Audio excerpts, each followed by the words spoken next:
Om Ajnanatimirandhasya Jnananjana Shalakaya Chakshurun Militam Yena Tasmai Shri Gurave Namaha. And today we've been asked about various bona fide Sampradayas. Srila Prabhupada writes in his preface to the introduction that by reading this book, a devotee will get all the information he needs to defend himself from the onslaughts of atheists. And in one letter, in various letters, he wrote to the effect that all these fans at the back are not needed.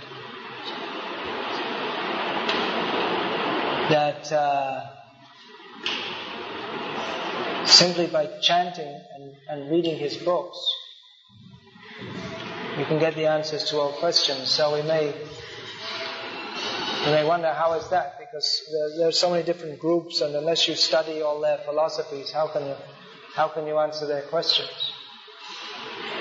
Actually, it's not possible to study all the different groups and all the different wrong ideas. But by understanding what is the right idea is given in Srila Prabhupada's books. And Srila Prabhupada, in his books, he points out the faults in Mayavad, Smartavad, Sahajiyaism, from which all the different wrong ideas have developed. So by studying regularly, again and again, studying Srila Prabhupada's books, we can come to understand what is the standard of knowledge, and we can understand what is any kind of idea which is put out, how they are deviating from the proper standard. And Srila Prabhupada, as Prabhupada was saying yesterday also, he said Prabhupada is a brilliant debater, because as Prabhupada said, he found out the fault in any wrong philosophy and then he would stick with it. Often people, when they're debating, they change the subject around and in this way try to confuse.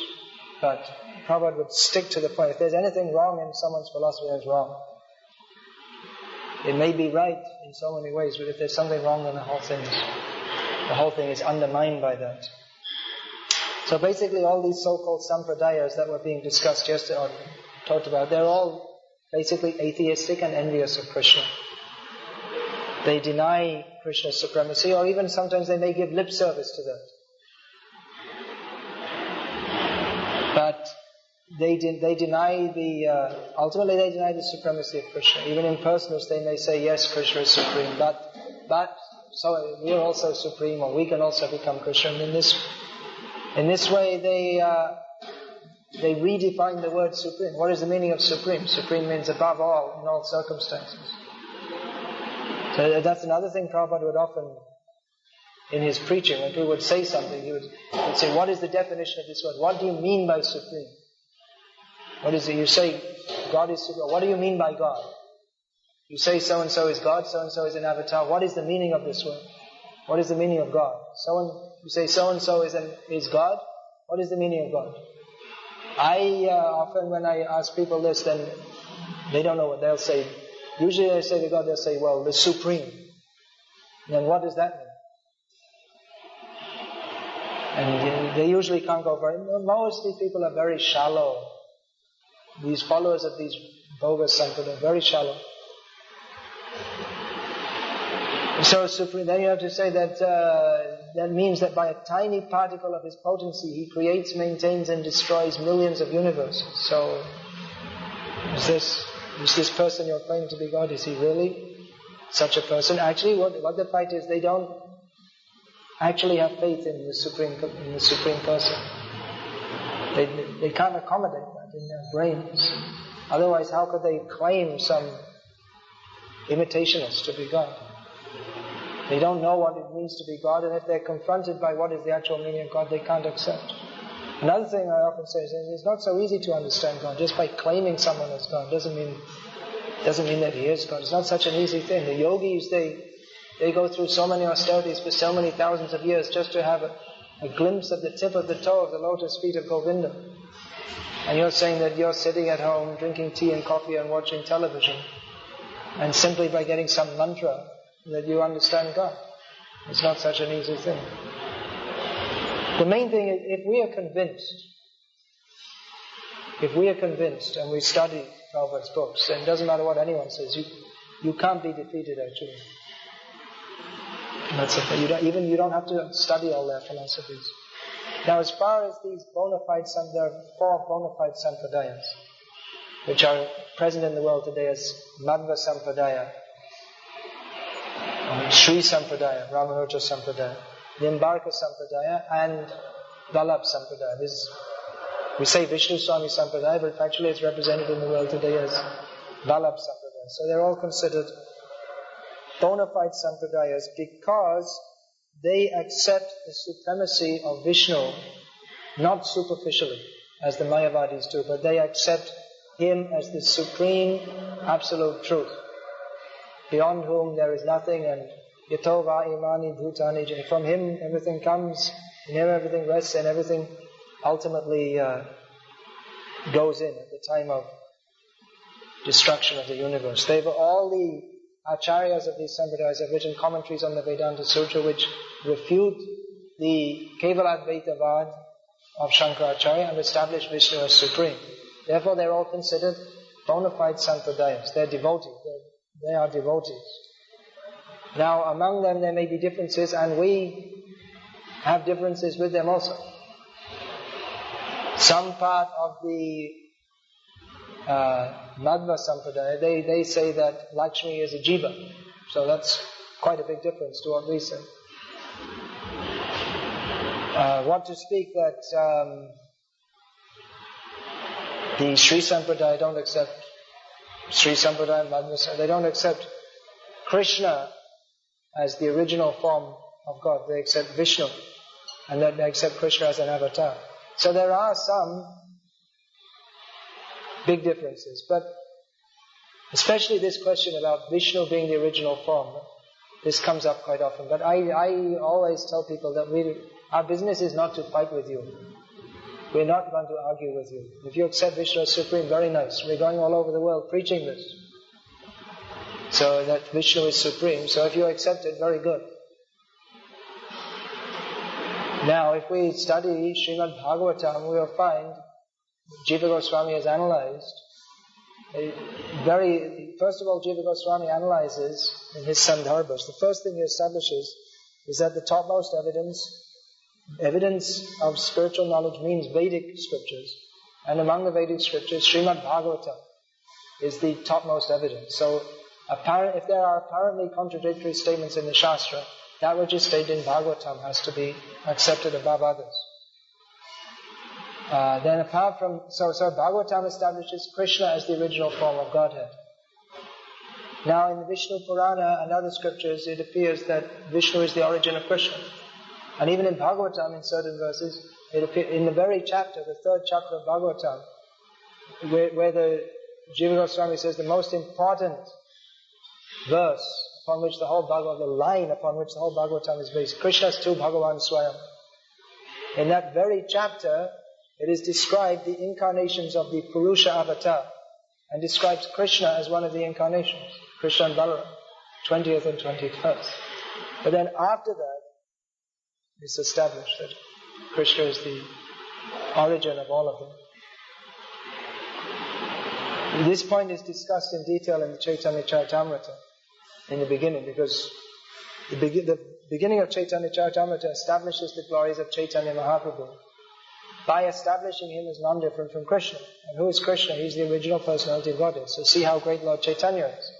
So to establish that he's the original personality of Godhead, there is analysis from the Srimad Bhagavatam, especially Lord Brahma stating that after he had stolen the calves and calves and cowherd boys, stating that you, Krishna, are the same Narayana, who is my father. You are the origin.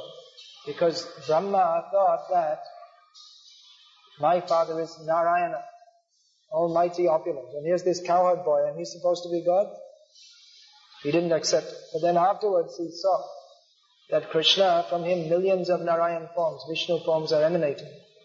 So then he accepted. So that's given as evidence briefly he has given the summary, Jiva Goswami has given. But then he makes the point that even if you say that Vishnu is supreme and Krishna has come from him, we also accept it. We don't argue. Because Krishna, as stated in the Bhagavatam, these are incarnations of the Purusha forms. Krishna appears, he comes from the Purusha avatars when he appears in this universe. Although the Purusha avatar comes from him, he comes from Kshiradaksha Vishnu. So it appears that he, in one sense, he also comes from Vishnu. And in the ultimate sense, Vishnu also comes from him. And in any way, they're all non-different, all the different forms. But if you make, again, analysis, then Krishna is the supreme form. But if you're attached to that way of thinking, we don't argue with it. Our argument is with the non-devotees. If you want to worship Vishnu as supreme, fine. No problem. That's what I say to these people, anyway. That our argument is not with you. Now, practically, we see in Prabhupada's books, there's not much discussion of the four Sampradayas. Not much. And practically for preaching purposes, we don't really need to know that much. It's not, for most preaching, it's not actually required. Most people have no idea what the four Sampradayas are. Of course, in different places, you'll find, here in Gujarat, you'll find some followers of the Vallabh Sampradaya. Most of them, the vast majority of them, have absolutely no idea what their philosophy is. Pushti Margi, that's it. What does it mean? No idea.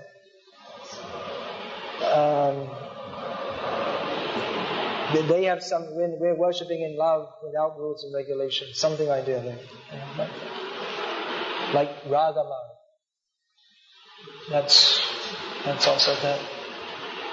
And they worship Bala Krishna. Ladu, generally they keep deity Ladu. And most of them, what their philosophy is, there are some scholars in Vallabh Sampradaya, but not many. Another of those dying species. The pious Indian, the chaste Hindu wife, they're all soon to be extinct species, the way things are going on. You can't hear. Why is that? I was just saying that the chaste Hindu wife is a dying species. It's alright, maybe you don't want to hear it. I said that, can you hear now? Okay. I was saying that the chaste Hindu wife is a dying species, like the panda and the whale. They're on the way. It's something of the past.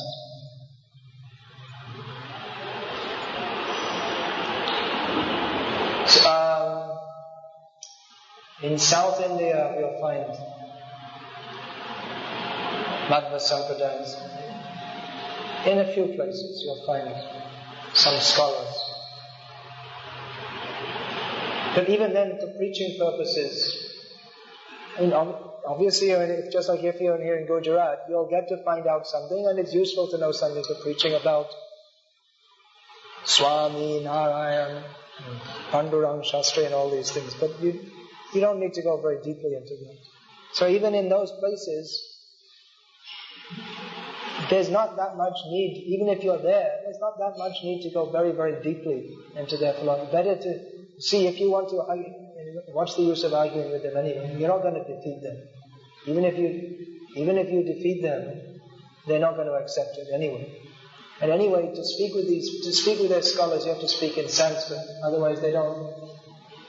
If you want to challenge them, they won't take you seriously unless you speak in Sanskrit. So it's better to come together on what we have in common, which is worship of Krishna. And those who are actually devotionally minded, they will appreciate them. Those who are, you'll find some of them, they don't like us and they're against us. And anyway, such people, even if you speak to them, they're not going to listen. But there are many others who very much appreciate. So the best way to preach to those who are following bona fide Sampradayas and those who are not following bona fide Sampradayas is to go on with our regular preaching activities. Building these temples, that gives people think there's something substantial here. Then how are people going to listen to what we say? If they have some faith that there's something good here. So by building these temples, another thing very important in India, you sit like this. is if they see our Western devotees dancing and chanting, it makes a big impression on the Indian people's minds, even today after so many years. Going out, town to town, village to village, distributing, just the fact that we're there makes an impression on people's minds, that we're active, we're doing something, we're preaching. So like you were saying in Mehsana district, and even people from there, they were following different Shastris beginning with the name P, and different Kumaris beginning with the name B, but now they're chanting Hare Krishna. Chaitanya Charitamrita states that Dharma Sthapam Hetu Shadho Vyavaha. Just by the activities and behavior of devotees, proper religion is established in this world. So even without going on a full-fledged war campaign against all these people, if we go on with our activities of preaching, then gradually all success will be there. We see that these people, they have many, many followers. We may think we don't have so many followers. We shouldn't be discouraged by that. Because all their, even if they have thousands and thousands of followers, none of them are as important. You put thousands of followers and one devotee of Krishna is much more substantial. You should also learn to sit like this. Your legs will ache a little bit, but then after some time you'll get used to it. So, because a devotee has substance, he's got the real thing. Otherwise you too. I went through many years but now you see, you have to, this is a modern upbringing. Now you find young Indians also, they can't sit like this. They find it difficult because they sit with chairs and tables, westernization. So they may have many followers, but what is the value of so many followers? You can easily pick up. You say, take this mantra, you become my disciple. And it's so many. I could also have thousands of disciples. Just go out and Swami Bhakti Vikasa is here. Throw some fireworks in the sky and say, okay, come and get Diksha. What do you have to do for Diksha? Just say a mantra. That's all. That's what they do. There's no meaning to it. So you can get many followers because people think, well, you have to have a guru. Here's a guru, and he's giving initiation. If we say, well, come and take initiation, just a few small things. No tea, no coffee, no TV. Rise early in the morning, chant Hare Krishna, no meat, no fish, no eggs, no garlic, What happened to all the people? They're just dust as they're all running away. All you can see is dust. They're all running for cover. Horrible. What kind of guru is this? So, they may have many followers. There's one story Prabhupada told, I believe it's from Hitopadesh, that one Mrs. Rabbit met Mrs. Tiger. And I suppose Mrs. Tiger wasn't very hungry at the time because she didn't eat her. So the rabbit was boasting that, I give birth to children 5 times a year, and every time I have 8 or 9 children, and you only give birth once a year, and you only have one child. The tiger says, yes, but my child is a tiger, and yours are rabbits. So others may have many followers, but what is the meaning of such followers? Cheap followers. To get even one person to follow this, no meat, no fish, no eggs, no gambling, no intoxication, no illicit sex, no, chant Hare Krishna. That means there's commitment. It means someone, to agree to do that, someone must be having a genuine spiritual experience. Otherwise, why would they do it? If they're not getting anything, and also you don't just get initiated on the spot, you have to wait. You have to continue doing it. It's not anyone, even they might promise, yes, I'll do it, but even then we don't give you initiation. You have to wait and see. So it means to do that, they must be getting something from it. So many times people ask me, how long have you been practicing this? And I say, now it's 23 years.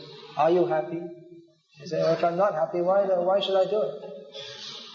Why should I rise early in the morning? No one's coming to beat me with a stick. I might come and beat you with a stick. No one's coming to beat me with a stick.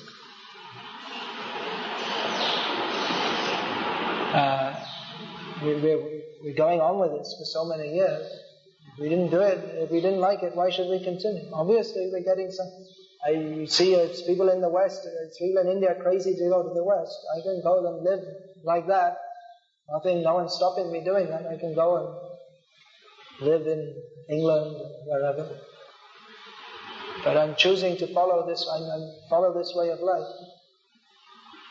So why? I must be getting something from it. It's not just that I'm some idiot. Also, I can speak to you in. Sometimes they say brainwash, but we can discuss with you. We're not foolish people. So we shouldn't be concerned. You go on preaching. You'll see so much effect. We're already seeing so much effect. 20 years ago and now, preaching in India, what a difference. Tremendous difference. Now you're finding a very receptive field. It wasn't like that 20 years ago. It was very tough. The standard line, as soon as you open your mouth, then anyone would say, I'm a Hindu and I know everything. You don't tell me I'm a born Hindu. You're only a converted Hindu. That was a compliment. You're a converted Hindu. Others they wouldn't even accept. And then you try to explain to them, actually we're not Hindus. And it's just... To accept you as a convert, to say you're a converted Hindu, which means you're not as good as me, because I'm a born Hindu. Even the others will say, you can't be a Hindu. You have to be born a Hindu. Otherwise you can't be a Hindu. And it's very difficult to go anywhere. People who are so close-minded. And even if they're appreciative, it would be like that. Oh yes, it's very nice you're practicing our religion. It's very nice. It's very nice you're following. But they didn't take our devotees very seriously, mostly. So there's been tremendous strides. I mean, the preaching field is very good now. And eventually, more and more that will come. The public awareness will awaken more and more, I'm sure of it. If we go on distributing these books, preaching, opening temples, so many things, then there'll be so many people coming, and all these fireflies, glowworms, so-called gurus, they'll just diminish because they've got nothing substantial to offer. So now you are preaching, you're getting experience in all these things, but in future you may, or even now and in future more and more, you may have to guide so many others, tell them this is how you behave in Krishna consciousness. Already those who are active in preaching, it's overwhelming. There's so many people and so many things to do and so much scope, and we can't keep up with it. There's so much scope for preaching, we can't accommodate. I mean, we know we could go any place in India now and start preaching, and wherever you go, people will come forward and become. It doesn't mean that they just immediately change, but if you preach, gradually they'll lose their misconceptions and take up the chanting. There's tremendous scope. So don't worry too much about all these. Those who are more insincere, they'll be attracted to these bogus upper Sampradayas, wrong idea. And even people who are innocent, they may be attracted by that. But if we preach and give the real thing, they can come out of that. They can change also. Krishna has his plans. Chaitanya Mahaprabhu has his plans. And if we simply cooperate with that and go on, Chaitanya Mahaprabhu will bless more than we can imagine. So many wonderful things can happen. So we just have to keep on going with our preaching. As regards other Sampradayas, that bona fide Sampradayas, practically speaking, they're also getting a little life now. They were practically dying out, but because there is such a tremendous interest in spiritual life, which wasn't there 20 years ago. It was like Hinduism was considered to be a dying religion because the educated classes mostly they didn't like to say I'm a Hindu, or They didn't like to be considered religious. It was very much out of fashion. Or it was socially not very acceptable to be considered religious. But times have changed. And therefore there's good scope for so many bogus preachers, and even among the bona fide Sampradayas, even Gauriya Math, they were doing nothing, and now they've come to life a bit. Because they see if you go out and preach, you get some response.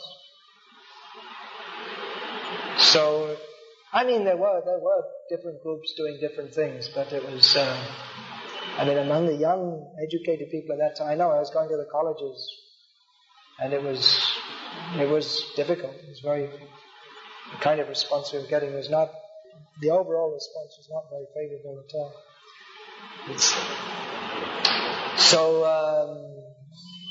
If we simply continue with this, then more and more people will come. Yeah, I was saying about the bona fide Sampradayas, they don't have that much going on for them. Their method of self-realization, which they had propagated, and it's not very suitable for the modern age, with a lot of rituals, a lot of pujas, a lot of emphasis on ritual cleanliness and all these things. They're not very practical for the modern age. Harinam is practical for the modern age, the process that we give. And also because Chaitanya Mahaprabhu's movement is very liberal, it accepts all kinds of people. Therefore there's not, you see in these traditional Sampradayas, it's just coming down in family lines mostly. So it's mostly people, their family is in Vallabh Sampradaya, so they're also Vallabh Sampradaya. But the young people now, they're losing all that. Even you'll find among Hindus and Muslims like this in India, among the educated people, it doesn't make any difference to them, because neither Hindus or the Muslims are very religious. They grow up like that. And, it's just, they go to parties together and eat everything together. So, the old traditions are broken down, which in a way isn't good. But another way, it opens it up for this Krishna conscious movement. That those who are pious, they will be attracted to this. And we're seeing many people from traditional Vallabh Sampradaya, Madhva Sampradaya, Ramanuja Sampradaya, they're becoming initiated in ISKCON. I don't know anyone. I've hardly met any people from Nimbarka Sampradaya. It's not very widespread. I don't know anyone from there who's initiated in ISKCON, but I know people from the other three Sampradayas, the traditional families. There are many actually, especially from Sri Sampradaya, who were initiated. And the smarta Brahmins also, who are supposed to be Mayavadis and non-Vaishnava, there are many of them also coming. So when you're out there in the field, it's tough, no doubt, dealing with people one-on-one. And they have so many nonsense ideas. But basically what I'm saying is, you don't have to get too much involved in their nonsense ideas. Just distribute books, and those who are more favorable, who are ready to hear, you preach to them. If we have public meeting, then there may be some challenge. So you have to be prepared to accept that. But we shouldn't become discouraged by these different useless groups. You can tell them, what is this? There's not what Krishna says. Who cares for this? They say as an avatar, you think in Brahma Loka, Chandra Loka, they're worshipping this Baba? It's only Yang Brahma, Varanendra, Rudra, Maruta, Stringvanti, Divyaya, Sevaya. This is description in Bhagavatam of Krishna, that Brahma, Shiva, Yang Brahma, Varuna, Indra, the Maruts, all the different demigods are worshipping. They're offering prayers to Krishna. Do you think they're offering to some? You take any of these bogus avatars, do you think all the demigods are worshipping them? Is it really a fact? It's just some imagination, that's all.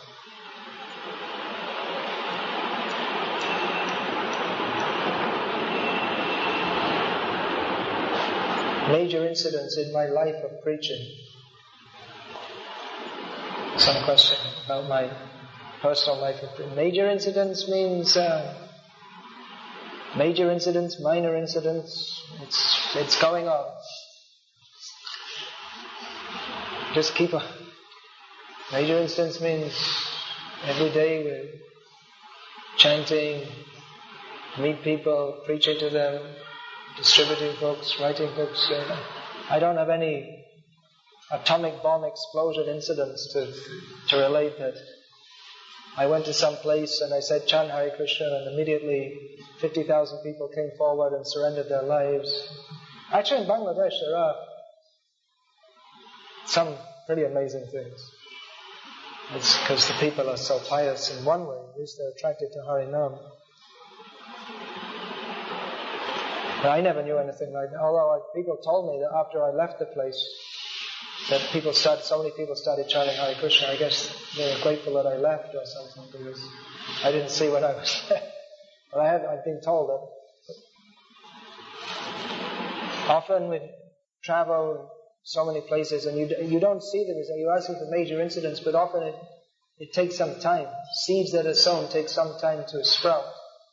So people you preach to, they may not dramatically change overnight on the spot, but one thing, if you preach to people, be sure it has some effect. If you preach with conviction, then people, they never saw anything like that before. That someone has come, and, they're not from this place, and they're preaching on dedicated their life to this, and they're speaking Bhagavad Gita. Even if people oppose or they don't appear to take it very seriously, then people are impressed and have its effect. So go on preaching. There may not be spectacular changes overnight, but gradually the effect will be there. As far as incidents in preaching, every devotee who goes out and preaches, there's so many interesting experiences you have. It's one thing we can say about Krishna consciousness, especially this traveling and preaching in India, even more than in the West.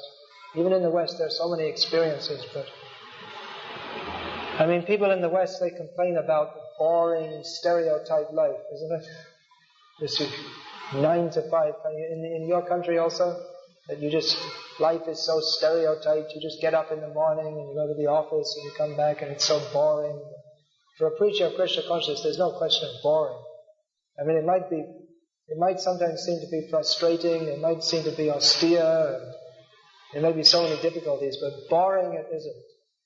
That's one thing you'll never find in Krishna consciousness, is boring, especially if you go out distributing books, town to town, village to village. There'll be so many. You'll meet so many people with so many funny ideas, and just the concentration and the prayer that's required to move people to take these books. It's certainly not a dull life. And even the austerities and the difficulties. At the time, you might feel, it's too much. I was saying to Tirthe, I think it was yesterday, that it's very nice traveling and preaching. You're saying, well, it's pretty austere, but when you look back on it, actually, you'll always find this. Devotees who go away from the Krishna conscious movement, sometimes people go away and think, it's too much, it's too austere. Why don't I why do I have to live in a brahmachari room with 50 other people in the room? Or there's always something crazy going on in the brahmachari. Last night, probably one of Pastor Ghosh's kids, locked me inside the room. So from 2:30 in the morning, I wanted to get out and pass water. This kind of thing, it's just there's always something. But when you think, it's too much, why don't I just let me go and I'll get an apartment and live like a normal person. And I'll chant Hare Krishna. But then you meet them, they'll always say that actually the best time of my life was, that was the best thing. So actually you have the best life. You may think, well, how is it the best life when, the rice has got stones in it and the dal's got too many chilies, and anyway, they didn't save anything else, and that's all I got. You got diarrhea already. How is it the best life? Actually it is. There's nothing to compare.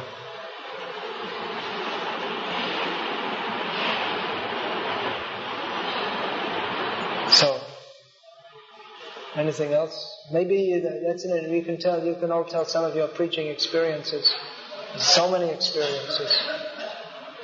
How you meet people, and there's so many stuff. They meet people, they don't want to take a book, they refuse this, that, and then I remember one program I went to do, making life members in London. So I went to some home, and usually you have to go very late because the people are working till 10 o'clock at night. And so we often start our program at 10 o'clock at night. So when you do this for a few nights, and we're doing this regularly, and then getting up, get back, take rest at 1 o'clock, get up at 4 o'clock. So what happened while this program was going on, we had a little kirtan and spoke to him a little bit, then we showed the film. There were 3 of us. So we'd all fall asleep one after the other, right in the people's home when we were doing the program. So one of us would wake the other one up, and then he would fall, and then he'd wake the other one up, and it was like going on like this. And the people were very nice, and they were we're very glad, but they didn't become life members. So, after all that, it's like 12:30 at night, and, he was completely wiped out. And so, all right, what to do? We walked out the door, and then their relative came in. Said, "Oh, you're from the Hare Krishna." He was right. So he spoke to them a few minutes, and he said, "Okay, what is that program? You have life membership?" And so we were there for another half an hour, and we signed it up and made him a life member. And then he told the other people that you also have to become life members. And then later on, they didn't on the spot. They said, well, we don't have any money now, and they were still protesting, but then later on we came back. So, you never know what's going to happen. There are so many experiences like that where you preach to some... I read that story in Sankirtan years later. Someone came to someone's door in Russia, in their apartment, said, no, I don't want any books. No.